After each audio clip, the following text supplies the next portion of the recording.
নমস্কার, সুস্বাগতম। আপনারা দেখছেন জুডো ধামাকার নতুন পর্ব, সাথে আছি আমি judo. So I have watch the trailer of the upcoming sci-fi fantasy movie Kalki 2898 directed by Nag Ashwin. It stars Prabhas, Amitabh Bachchan, Kamal Hassan, Deepika Padukone, ব্রহ্মানন্দম, শাশ্বত চ্যাটার্জি। হ্যাঁ, তিনিও একটি গুরুত্বপূর্ণ ভূমিকায় আছেন। ফিউচারিস্টিক একটি পৃথিবী আমরা দেখতে পাচ্ছি, যেখানে বোঝানো হচ্ছে যে কাশী হচ্ছে পৃথিবীর প্রথম শহর এবং শেষ শহর, এবং পৃথিবীর মানুষ এই যে ডিস্টোপিয়ান ওয়ার্ল্ড দেখানো হয়েছে, ওপরে জল নিচে স্থল, উল্টোনো একটা পিরামিডাল স্ট্রাকচার।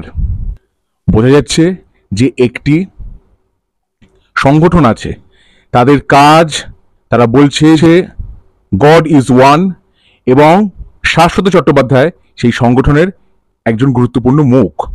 ভৈরবা মানে প্রভাস, তার এবং বুজ্জি এই দুজনের যে কীর্তিকলাপ, তার দুটো এপিসোড আমরা অলরেডি অ্যামাজন প্রাইম ভিডিওতে দেখেছি অ্যানিমেটেড ভার্সনে, এবং এই যে দুনিয়া সম্পর্কে আমাদের একটু আইডিয়া হয়েছে। কিন্তু এরপরে কি হবে? অন্যদিকে আছেন অশ্বত্থামা মানে অশ্বত্থামা। মহাভারতের যুদ্ধের একটি দৃশ্য দেখানো হয়েছে 57 সেকেন্ডের সময়, যদি ভালো করে আপনারা খেয়াল করে দেখেন, এবং একজনকে আমরা দেখতে পাচ্ছি, বোঝা যাচ্ছে তিনি যুবা অশ্বত্থামা। অশ্বত্থামার তো মৃত্যু নেই, অশ্বত্থামার মাথার সেই মণি, সেটাও আমরা দেখতে পেয়েছি। দীপিকা পাড়ুকোন, তাকে দেখানো হয়েছে তিনি সন্তান সম্ভবা, একজন সন্তানের জন্ম দিতে চলেছেন, এবং সম্ভবত সেই সন্তানই হচ্ছে কল্কি অবতার।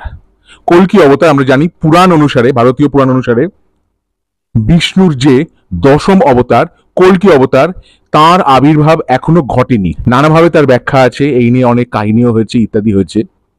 কিন্তু কলি যুগে পাপ বিনাশ করবার জন্য কল্কি অবতার আবার আসবেন, সেইটার উপর ভিত্তি করেই তৈরি হয়েছে এই ছবিটা। কামাল হাসান, তার কথা তো না বললেই নয়।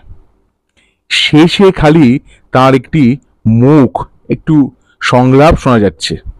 এবার এটা তো একাধিক পর্বে হবে এই ছবিটা, এই ছবিতে তার কতটা গুরুত্ব থাকবে বা পরবর্তীকালে, যদিও এই ব্যাপারটা আমার খুব একটা পছন্দ না, সেটা হলিউডের ক্ষেত্রে বলুন বা বলিউডের ক্ষেত্রে বলুন।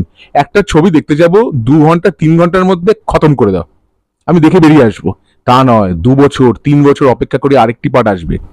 বিগ বি অশ্বত্থামা রূপে, তার কথা নতুন করে কি বলবো, কিছু বলার নেই কিছু। দীপিকা পাড়ুকোনকেও স্বল্প দৃশ্যে ভালোই লাগলো। শাশ্বত চট্টোপাধ্যায়ের গুরুত্বপূর্ণ ভূমিকা আছে, এবং তার অভিনয়ের মধ্যে বেশ হাস্যরস মিশ্রিতভাবে তিনি সংলাপ বলছেন, বোঝাই যাচ্ছে। প্রভাস ঠিকঠাক লেগেছে। ব্রহ্মানন্দমকে একটা দৃশ্যে দেখলাম, দক্ষিণ ভারতের বিখ্যাত কমেডিয়ান। আর কামাল হাসানের কথা তো আগেই বলেছে। এবার বিভিন্ন দৃশ্য আছে, দৃশ্য দেখে আপনার হলিউডের বহু ছবির কথা মনে পড়তে বাধ্য। তবে 600 কোটি টাকা ব্যয় এই ছবির ভিএফএক্স ইত্যাদির দায়িত্বে আছে হলিউডের সংস্থা। হলিউডের বিখ্যাত বহু ছবির সঙ্গে যুক্ত যে সংস্থা, তারাই কিন্তু এই ছবির ভিএফএক্স, সিজিআই ইত্যাদির সঙ্গে যুক্ত আছে। সেই জন্য যে লেভেলটা যে স্ট্যান্ডার্ড হবে, এতে কোনো সন্দেহ নেই। এবং ট্রেলারে যতই আপনার অন্যান্য ছবির কথা মনে পড়ুক, দেখে কিন্তু বেশ তাক লাগবে যে ভারতীয় ছবি না হলিউডের ছবি, হয়তো 1 সেকেন্ড আপনার মনে হলেও হতে পারে। এবার যে ছবির কথা মনে পড়লো, ডিউন ছবির কথা তো মনে পড়বেই আপনার। আবার এই ডিস্টোপিয়ান ওয়ার্ল্ড দেখানো হচ্ছে, সেটা বলতে গিয়ে আমার মনে পড়ে গেল কেভিন কস্টনারের ওয়াটার ওয়ার্ল্ড ছবির কথা। ম্যাড ম্যাক্স যে সিরিজ আছে, তার কথা মনে পড়লো। জাজ ড্রেড যে কমিক্স অবলম্বনে তৈরি সিলভাস্টার স্ট্যালোন অভিনীত ছবি, সেই ছবির কথাও কিছুটা মনে পড়েছে আমার। আয়রন ম্যানের সঙ্গে তো আমি ভৈরবা মানে প্রভাসের অ্যাটিটিউডের বেশ কিছু জায়গায় মিল পেলাম, যখন উড়ে বেরিয়ে আসছে বুজ্জির ভেতর থেকে, আবার যখন নামছে, যখন থাম্পিং ওয়েতে একটা, সেটার সাথেও মিল আছে। কিন্তু দেখে ভালোই লাগলো। ছবি মুক্তি পাবে 27 জুন। ট্রেলার যেরকম হয়েছে, ছবি যদি সেরকম হয়, তাহলে ছবি হিট হবে। আর ছবি দেখে আমি অবশ্যই তার রিভিউ আপনাদের সঙ্গে শেয়ার করবো। ভালো লেগে থাকলে অবশ্যই লাইক করুন, শেয়ার করুন, সাবস্ক্রাইব করুন আমার চ্যানেল, এবং আমার ফেসবুক পেজ জুডোস ধামাকা, সেটাকে লাইক করুন, ফলো করুন। জুডোস ধামাকা, লেটস ডু দ্য ধামাকা।